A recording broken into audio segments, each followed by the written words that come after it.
We all thought it was over when Harrison shot Dexter in New Blood. They even tried to rewind the clock with Original Sin. But nah, you can't keep a good killer down. Or, an incredibly complicated, slightly sociopathic anti-hero.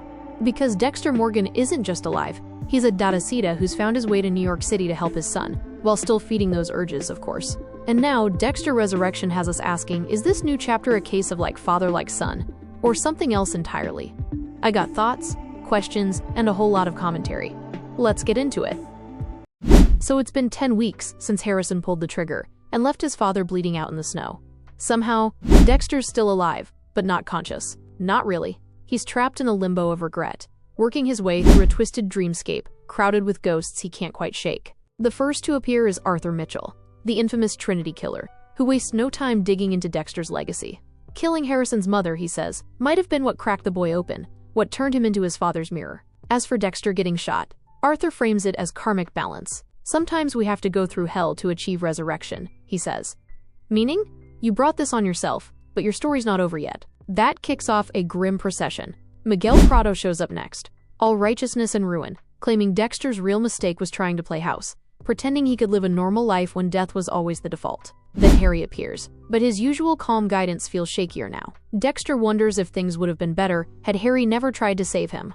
And just as the guilt starts to close in, Sergeant Dokes crashes in with that unforgettable line, "Surprise, motherf." He doesn't let Dexter off the hook, but he does toss him a lifeline, saying there's a sliver of good left in him, maybe enough to fight for his son. That's the push that jolts him awake. He learns that Harrison vanished without a trace. No goodbye, no trail.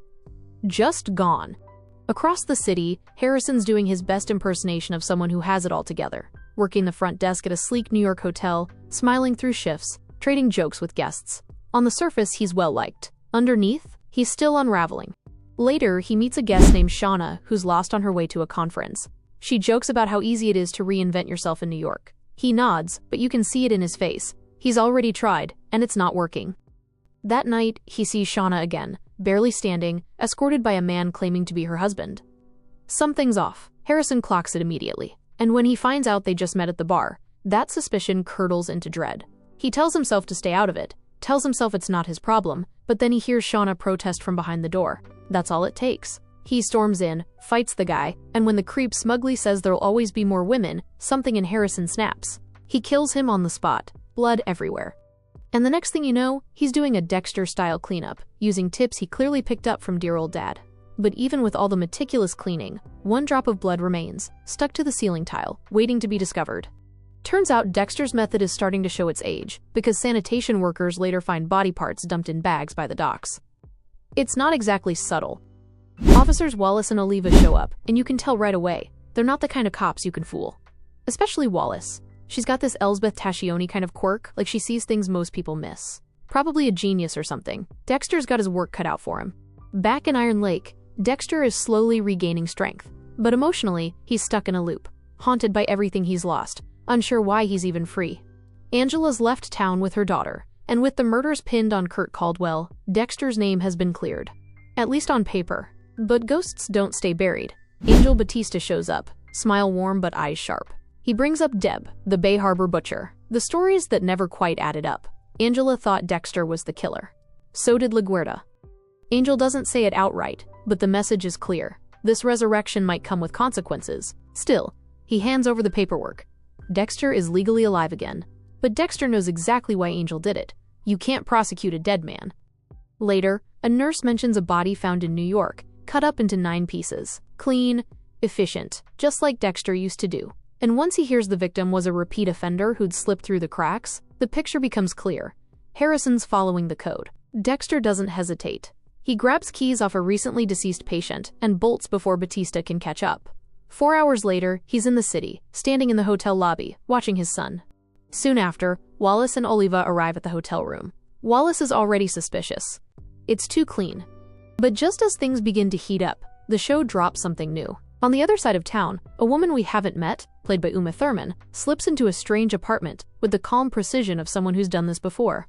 Inside, she finds a stash of driver's licenses, each one X'd out in blood red ink. She adds an envelope to the stash, tucks it back in the ceiling, and vanishes into the night. Who she is? No idea yet. But whatever's coming isn't just about Dexter or Harrison anymore.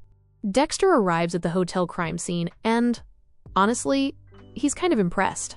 His son did a decent job cleaning up, but then homicide officer Claudette Wallace shows up and immediately starts making terrifyingly smart deductions. She figures out the killer used oxygen bleach to clean up the place, which erased all signs of bodily fluids, and that is way too meticulous for a hotel that houses thousands of random guests. She clocks the brand new shower curtain and even deduces the murder weapon was the toilet lid, since the replacement doesn't match the bowl.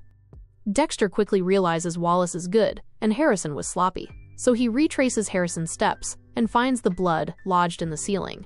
He gets rid of it, but knows he needs to stick close to his son, because a police investigation is already a sign that Harrison messed up. As soon as Dexter leaves, he finds out his truck has been towed. He calls a rideshare called Urcar, and the driver, Blessing Kamara, tells him about a serial killer who targets rideshare drivers and calls himself the Dark Passenger. Dexter is not thrilled that someone is stealing his trademark. This guy fits the code, so Dexter decides to set a trap by becoming a rideshare driver himself. Blessing even invites him to a party, where Dexter learns from a survivor and Blessing's friend named Chike that the killer looks just like him in a hoodie.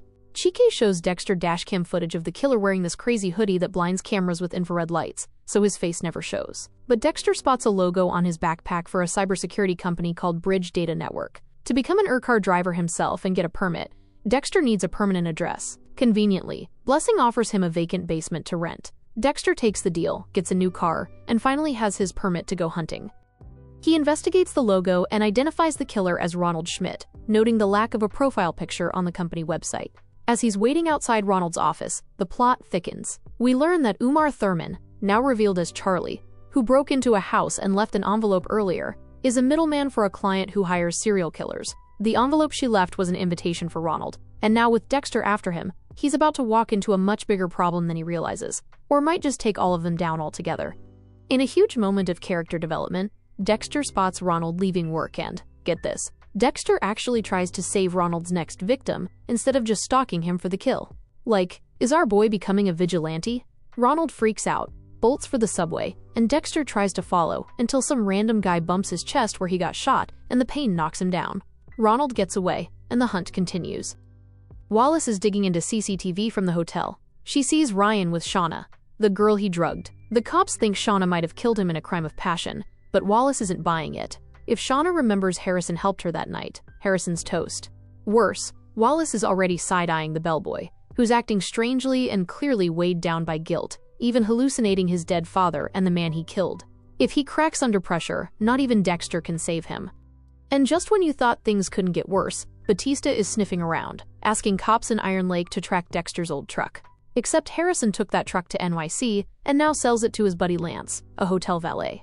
Which means when that truck eventually causes problems, and it will, Batista's gonna know Dexter's in New York. And if Batista shows up, oh, that's a whole new mess for Dexter and Harrison. Dexter gets a surprising dinner invitation from his rideshare driver Blessing and his wife, Constance. The conversation takes a wild turn when Constance casually brings up Dexter's past life in Miami. There's no way she can know this, but she reveals she found his information on a background screening website called Safe Haven Verify. Dexter, being Dexter, immediately pays for the service to find Ronald Schmidt's, aka Red, whereabouts. By the next day, he's broken into Red's apartment and stumbles on something better than just a lead. The perfect new kill room.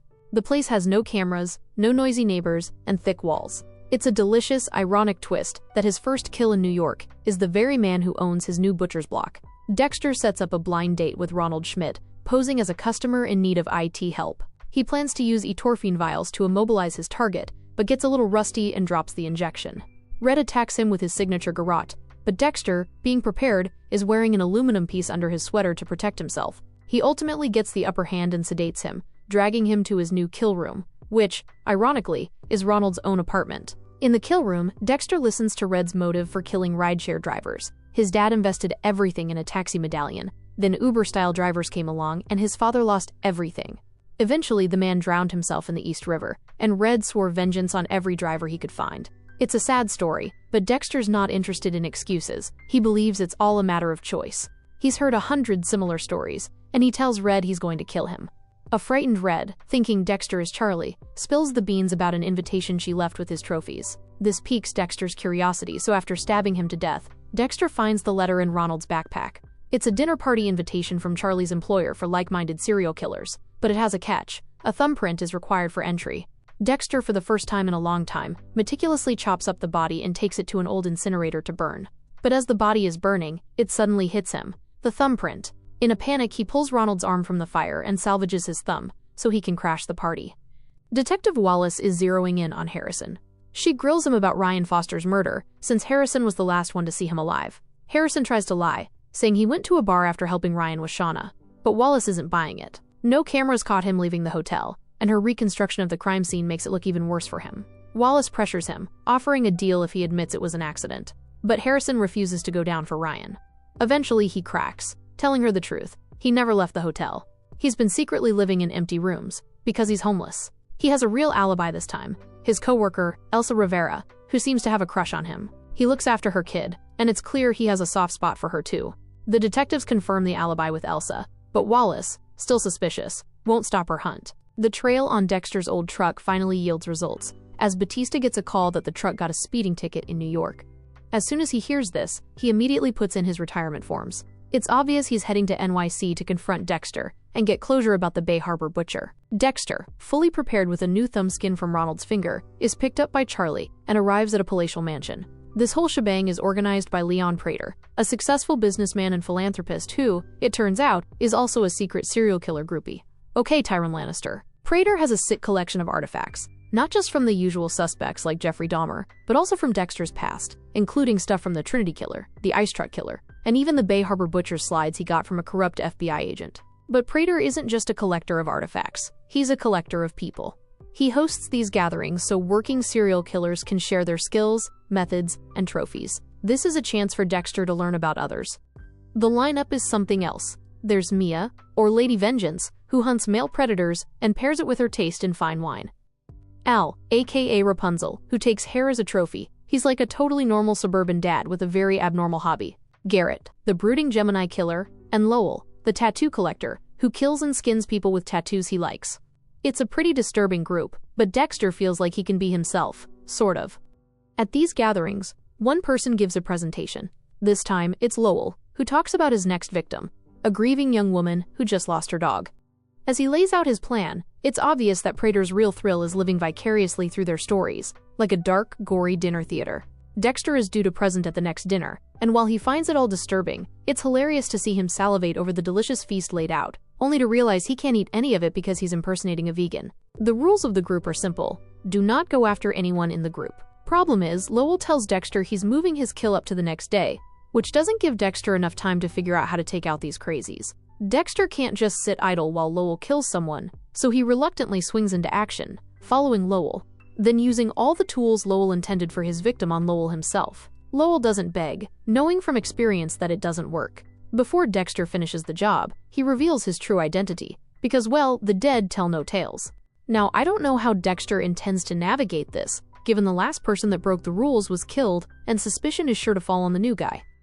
Batista learns from Lance that Harrison sold him Dex's car, so he visits Harrison at work. They catch up, and Batista realizes Harrison thinks Dexter is dead.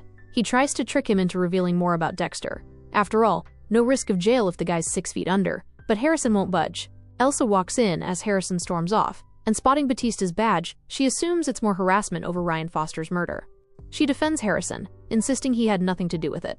This is a crucial moment, as she inadvertently reveals that there is a murder case where the body was chopped into 9 pieces. Batista immediately knows this is the Bay Harbor Butcher's signature and visits Wallace to share information and offer to help.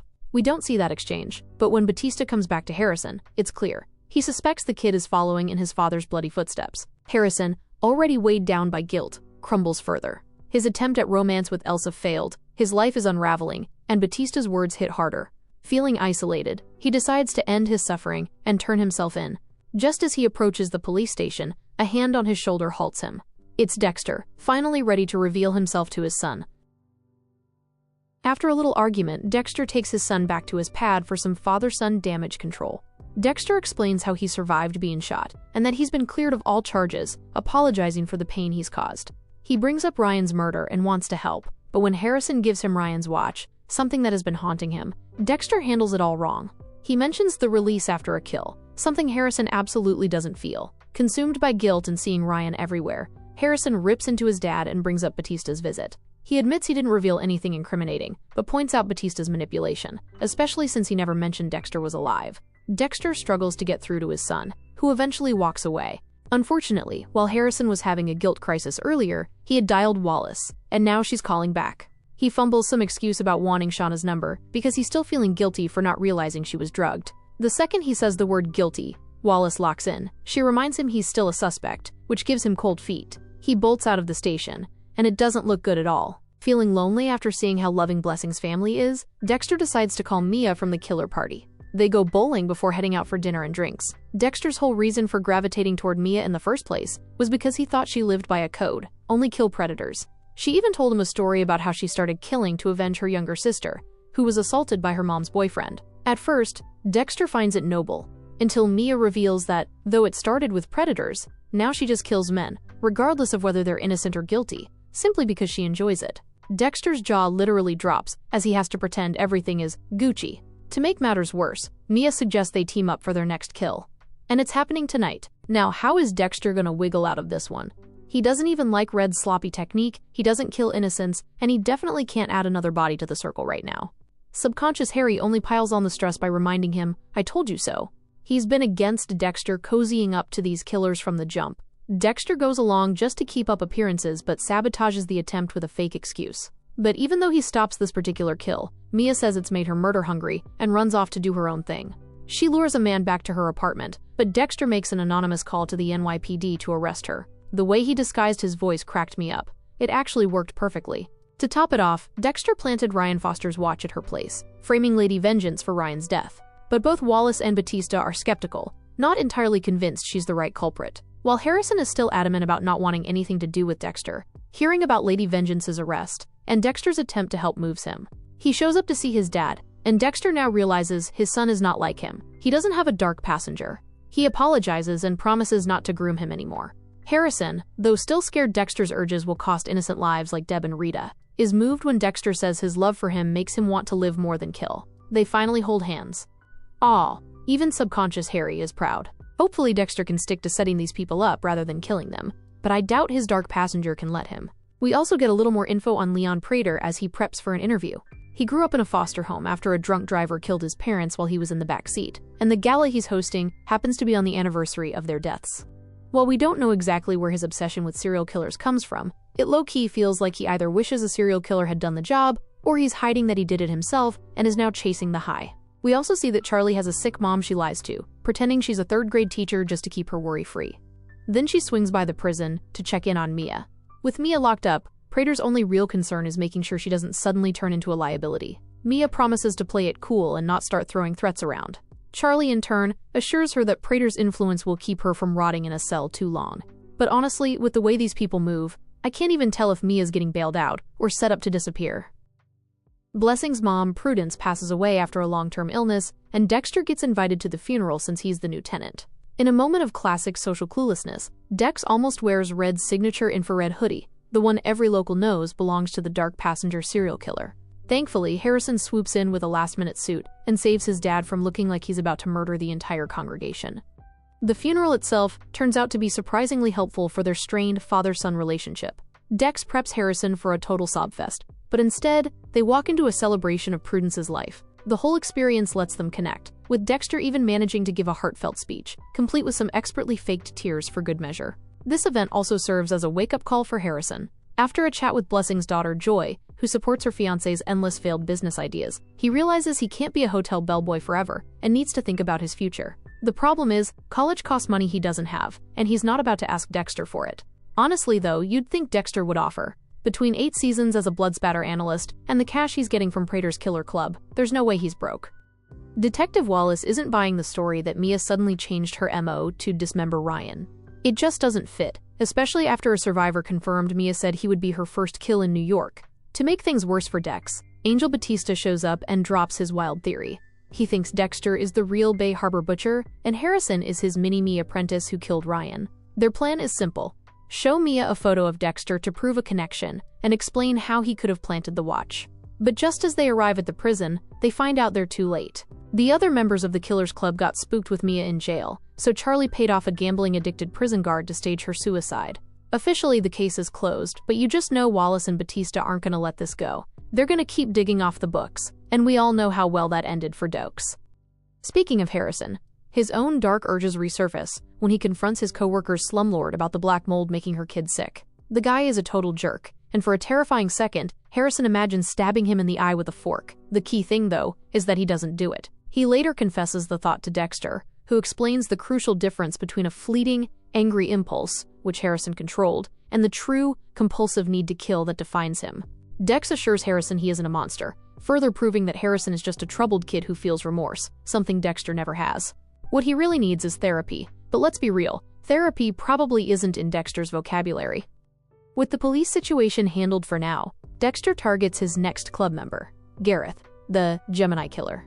He tracks him to a bookshop, but before he can set his trap, he finds Gareth waiting for him at his apartment. Thinking fast, Dexter plays the sycophantic fanboy, and Gareth's massive ego makes him fall for it completely, leading him right into a classic drugged drink takedown. He is getting ready for his ritual when Blessing suddenly knocks on the door. In a heart-stoppingly tense scene, a grieving Blessing pours his heart out. He confesses that his mom's death is hitting him hard because he was a child soldier who did terrible things, including killing someone, and she was the one who found him, brought him to America, and taught him to be a good person. While he's having this breakdown, he gets a headache and goes into the bathroom for meds, messing with the shower curtain just inches from where Gareth's body is hidden. Miraculously, he leaves without seeing a thing. Dexter barely has time to breathe and dispose of the body before he gets a call. Prater is taking the whole club on a surprise trip and expects everyone, including Gareth, to be on the flight. Dexter is officially screwed, or so we think. Just as the flight is about to leave, a man who looks exactly like Gareth walks in. In a jaw-dropping twist, it turns out the Gemini killer name wasn't just for show. Gareth is an identical twin. Dexter only killed one of them. Dex's face reminds me of You, Season 5, when Joe realized he caged the wrong twin.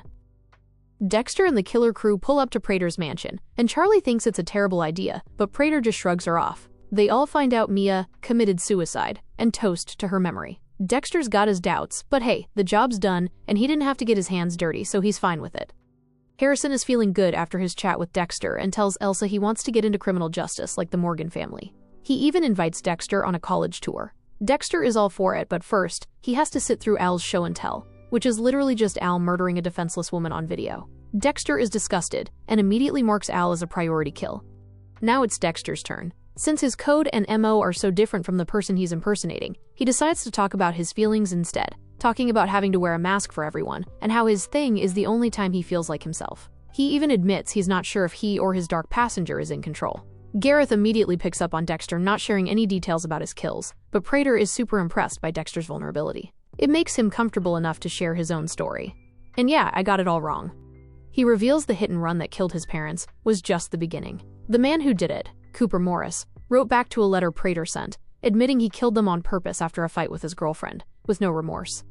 After multiple letters, and Prater being alone and bouncing from foster home to foster home, he befriended the guy. They remained friends until Cooper died. Then Prater moved on to other people in prison, and from there, his obsession with collecting serial killers started. What kind of trauma is this? With the partial truth seemingly working for him so far, Dexter decides to use the same honesty tactic on Gareth. He pretends to fangirl over his brotherly bond and how the Gemini killer kills in pairs. Then he pivots, questioning how Gareth does it, given he's not really built to kill two people at the same time and still stage their murders in his signature way. He points out that he already killed Gareth's twin, which leads to a big fight. Dexter kills the other Gareth with a wine glass, then spins a story for Prater about self-defense, claiming the Gemini killer was going to go after them all. He even fakes an injury to prove it. This whole situation feels out of character for Dexter. He's usually so meticulous and careful, but this is just a mess. It's a huge shift from his normal MO, and you have to wonder what the writer was thinking. Charlie isn't buying it though. They've lost too many people since Dexter showed up, but Prater is blind to it, telling her to just do her job and keep him safe. Obviously, Angel doesn't believe Mia killed herself, and Wallace has her doubts too, especially since Mia's fingerprint is missing from Ryan's watch. Still, there's not much to go on, but Angel takes it to the street and finds Dexter's house. He finds Blessing at home, and, after introducing himself as Dexter's old friend from Miami, Blessing begins revealing information nobody asked him. He reveals Harrison is going through a tough time, and that Dexter is trying to be there for him, which immediately sets off Angel's alarm bells. The whole Gareth mess makes Dexter late for his college tour with Harrison, but no worries, Harrison is having fun with his tour guide Gigi. Things get awkward when they go into a lecture hall and find Wallace there giving a talk. As she introduces the case, she locks eyes with Harrison, and I thought for sure she was going to say Ryan's murder. But nope, it's the New York Ripper, a sick serial killer who has haunted her career. The guy disappeared for a while but still torments families of his victims with phone calls. Dexter arrives just in time to hear her talk about how serial killers don't feel love or empathy. He immediately pulls Harrison aside to set the record straight, which seems to put Harrison at ease. Their bonding is cut short when Wallace calls them Mr. Morgan, revealing she met Batista.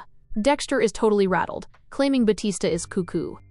Before he leaves, Dexter subtly helps Wallace with her Ripper investigation, nudging her toward the right murder weapon since he saw the real one at Prater's. It's nice to see Dexter in proud dad mode, supporting Harrison's dream and getting a proud dad hat to prove it. Harrison even gets the tour guide's number. Life is good for them. Dexter gets home on a high until he hears Cuban music from Blessing's apartment. He knows it's Angel and rushes up to get him out of there. During the car ride, Dexter tells him to stay away, but Angel says he can't let him get away with his kills. Dexter ends it with a classic line, "If I'm a killer like you say, isn't this a dumb thing to do?" before kicking Angel out of the car. But Angel, with his coconut head, slips an AirPod in the car to track him. Angel is actively looking for anomalies in Dexter's routine, and he actually stumbles on one when Dexter's tracker shows his car stopped somewhere way off his usual path. Of course, that spot is the perfect kill room for Al, but because this is a TV show, Angel completely misses it, even though it's right behind him. While Charlie still feels Dexter is super sus, after that whole bonding session with him, Prater just can't see it. He tells Charlie to dig if it'll calm her nerves, but his own heart isn't in it. Dexter faces a new kind of problem. When Harrison vents to him about his coworker Elsa's landlord Vinny, who refuses to fix the mold in her apartment, even after she just renewed her lease. She's been crashing with her son in spare rooms at the hotel, but with Prater's police gala filling every hotel in town, Elsa and her son, whose asthma is acting up, have no choice but to return to the mold-infested place. Dexter is immediately intrigued. He tries to see if Vinny fits his code, but since the landlord doesn't quite qualify, Dexter offers to just talk to the guy. Harrison, knowing his dad's twisted sense of justice, makes sure to clarify that it's just talk and not, killing the guy. A quick chat with Prudence, however, changes everything. She hands Dexter a landlord handbook, revealing that mold negligence is a serious crime. This new information sends Dexter to Vinny's office, but after waiting 2 hours, he's brushed off by the receptionist while Vinny is literally in the room. When Dexter finally storms in, Vinny insults him to his face.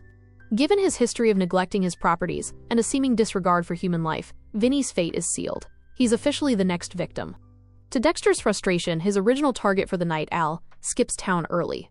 The man basically dodged a bullet without even knowing it, leaving early because he didn't like the show he booked.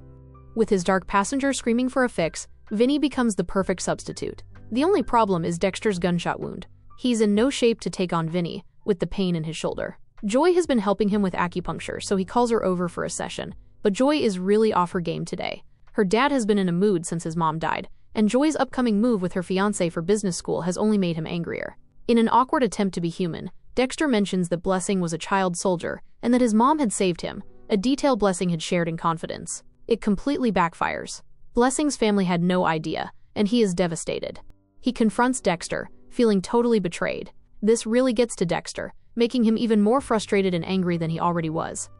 The scene is supposed to be serious, but seeing Blessing crash out in lowercase just cracked me up. With everything going wrong, all Dexter needs is his ritualistic kill. He ambushes Vinny and takes him to the kill room he had originally set up for Al. He doesn't seem to want to kill Vinny though, as he has on this extended version of a wig cap that kind of masks his face. He scares some sense into the guy, telling him that if he doesn't fix his houses, he'll be back. Was he actually going to kill him? Hard to say, because Angel crashes the party. Dexter narrowly escapes, and Angel in the frenzy doesn't even get any of Vinny's info. With the kill room still intact, Angel immediately calls Wallace, convinced this is a breakthrough. But to Wallace and Melvin, it's just a conspiracy theory. Angel didn't see Dexter, and he didn't get the victim's info. He has nothing. When he tries to show them the AirPod tracker, which Dexter has destroyed, Wallace and Melvin are looking at him like, well, maybe Dexter was right, and this man is really losing it. Angel's erratic behavior prompts Wallace to call Miami PD for clarity. Joey Quinn answers and reveals that Angel has been retired and is not pursuing any investigation for Miami PD, as Angel had claimed. This leaves Wallace wondering if Angel himself is the Bay Harbor butcher. Seriously, if they make Wallace dumb enough to fall for that nonsense, it will be infuriating. You can't set her up as a high IQ woman only to make her gullible now. While all this is happening, Gigi and Harrison are hanging out. Gigi is crushed to find out her dream of becoming a detective is over due to a nerve injury in her arm. Harrison lifts her spirits by pointing out that not all law enforcement is on the front lines. He uses his dad as an example of how you can put away bad guys in other ways. This sweet moment leads to them hooking up for the first time in one of the Empire's hotel rooms.